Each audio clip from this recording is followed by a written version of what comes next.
Kay and her birds. Kay Neumann is here from SOAR Avian Resources in Dedham, Iowa. So I don't know, it's a long ways. Yeah. So anyway, she is here, and I will let her introduce herself because she knows herself better than I do, and she can tell you about what she does. And she's a phenomenal woman that knows tons of stuff and does great work. So here you go, Kay. All right. Okay, so thank you for waiting. Apologize for being late. Yeah, it was a long ways, and there was slush coming out of the sky for a while, partway up here. So.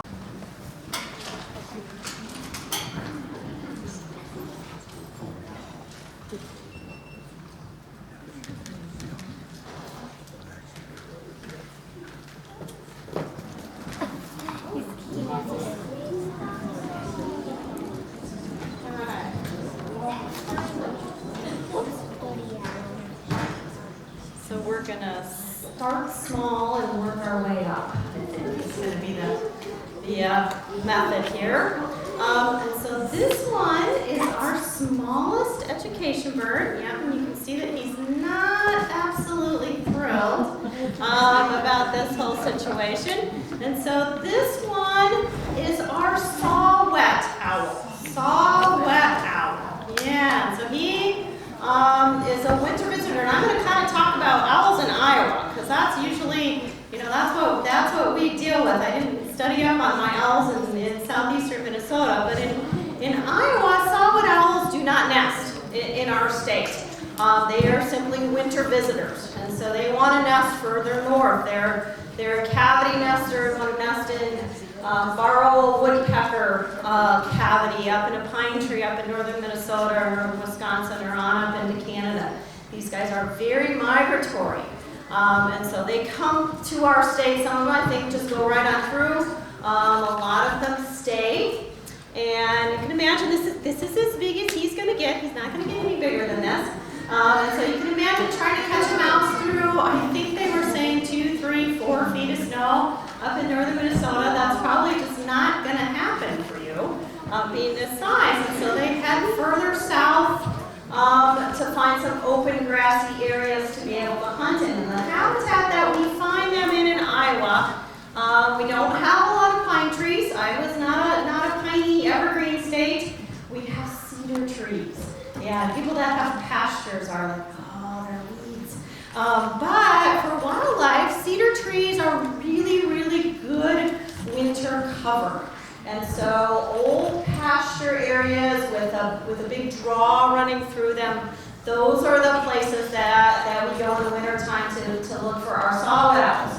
What he does to figure out where his little saw-whet owl is at in this whole big draw of cedar trees. Anybody have any ideas how you might find an owl? Maybe this is a secret I shouldn't tell. Yeah, I bet you guys can figure it out. What do you think? What do you look for?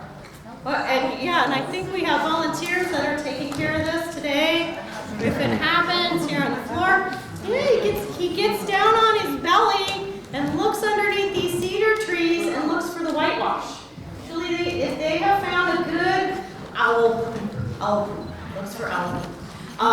If they have found a good secure spot to spend the day sleeping, they're going to go back to that spot day after day.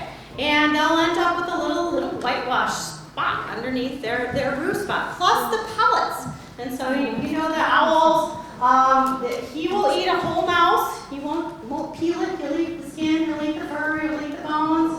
Quite a bit of work on saw-whet owls as far as banding and then monitoring those band returns. And then that is helping them kind of map out the migration routes that they take. And so I know up in Duluth at Hawk Ridge, they will mist net and band saw-whet owls. And we have a location now in Iowa too that I think just the last 2 seasons, the 2 fall kind of early winter seasons on the Missouri River. Hitchcock Nature Center has a team that sets up mist nets at night, and they're able to trap and band some of the saw-whet owls that are coming through Iowa. So they should be getting a lot of good information on those guys.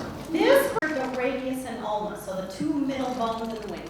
And when those bones heal, they fuse together. And so he lost his ability to twist and turn that wing. And so he can't get enough lift for him to get up off the ground up to a high perch. He needs to be able to climb to do that. And so that's not a releasable situation for this guy. He's got feathers that come all the way down to the tips of his toes. And yeah, you guys can probably back in. He's got tiny little feet. So mice and bugs are going to be the extent of his prey capturing abilities. Those feathers that come all the way down to the tips of his toes help muffle the sound a little bit when they're flying at night. If you're going to catch a mouse, you want to be able to sneak up on it, and so the quieter you can be, the better. Allowed to name. And so these guys are like cats. We had a cat. I think he was about 15 when he died. He had at least 3 different names. And it was not an issue for him. As long as his food bowl was full and we let him out when he wanted out, we could call him whatever we wanted. And so birds are sort of the same way. They are not going to learn their names, but we kind of want to name them so we can separate them one from the other and kind of have an attachment to them. So the naming thing isn't really important to them. It's more important to us. They're down on the ground and they're debilitated and they need help. The birds that they are banding, they're trapping wild birds, and I don't know the exact process, but I believe they set up mist nets. Yeah, a tiny bit bigger. Good. A little bit noisier.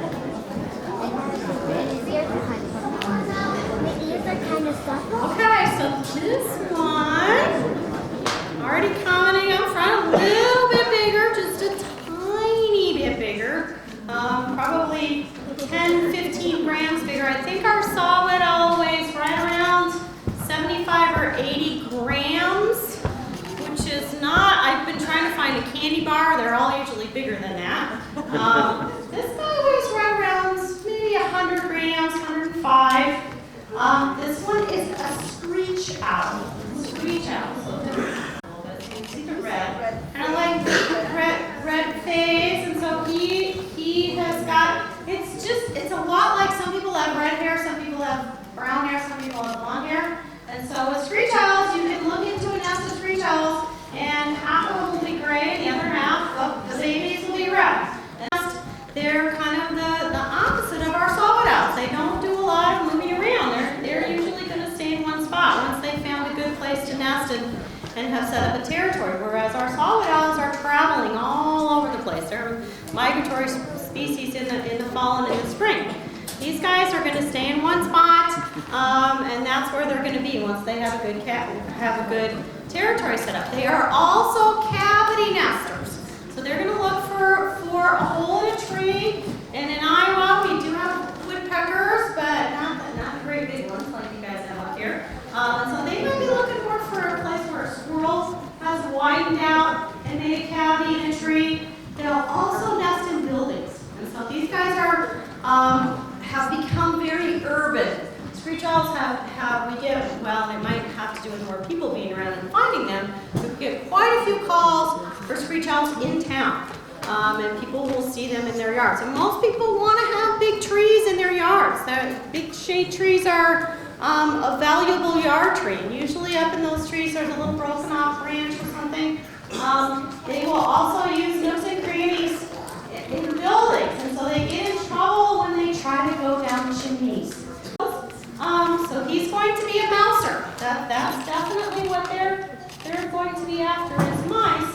But they'll do a variety of things. And so in the summertime when we get these guys in, a lot of times the first pellet that they spit out will be June bug exoskeletons, the little shell on the back of that June beetle that wants to, I don't know what month they'll come out this year. Who knows? I'm done predicting. It's never June. It's always something else. But they will focus on insects in the summertime.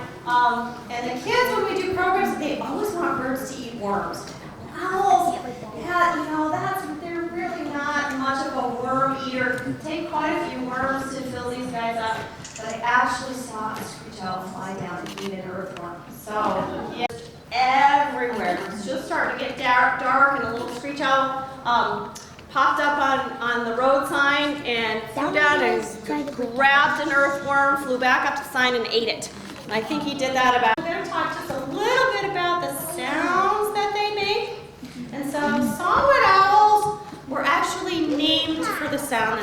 So has anybody ever wetted a saw? You ever wetted? Yeah, maybe Boy Scouts. Yeah, nobody does that anymore. So the old-fashioned way to sharpen a saw was to use a big stone wheel that you would be pedaling to make it go around, and you'd be pouring water on it where the wetting comes from, and you would run the saw across that spinning stone wheel and get, yeah, you can imagine the kind of sound that would make. So sawwood owls sound like someone wetting or sharpening a saw, which is kind of big. Yeah, I'm waiting for the owl calling contest because I am not going to enter the owl calling contest. I even got him to look. Kind of a high pitched, up and down, kind of sort of ghosty sort of sound. And so these feather tufts on top of his head have to do with his camouflage. And so they're not part of his hearing. Their ears are where you would expect them to be on either side of their head. And actually you can kind of see that little stripe coming down on the side of his facial disc. If you pulled his feathers back, you would just see a little tunnel of skin going back into his head. No flaps. Owls do not have these things sticking out of the side of their head. Would be not very aerodynamic. If you were going to be a flying animal, you would not want big flaps sticking out of the side of your head. The facial disc of feathers work great. When they fly, those feathers just smooth back nicely and don't get in the way. Yeah, when they're sitting still and they're turning their head, which they can do 270 degrees, so 3/4 of the way around, that facial disc just follows right along and funnels the sound waves into their ears. So we're going to owl. And I'm going to put this down and I'm going to walk him quick over that way and over that way so you guys can see him up close because he's so small, and then we'll get out our next bird named yet. And we have had him now for about 4 years, and he has an elbow joint injury, and it's pretty slight because when you're looking at him, you can see his eyes look great. He's got all of his toes, and he's flapping around, and he doesn't have a droopy wing. That sawwood owl, you can kind of tell the wing on my side just doesn't work quite right. This guy does have an elbow injury on my side too, and so he can't quite extend his wing. So I made these ones that are just almost perfect, but it's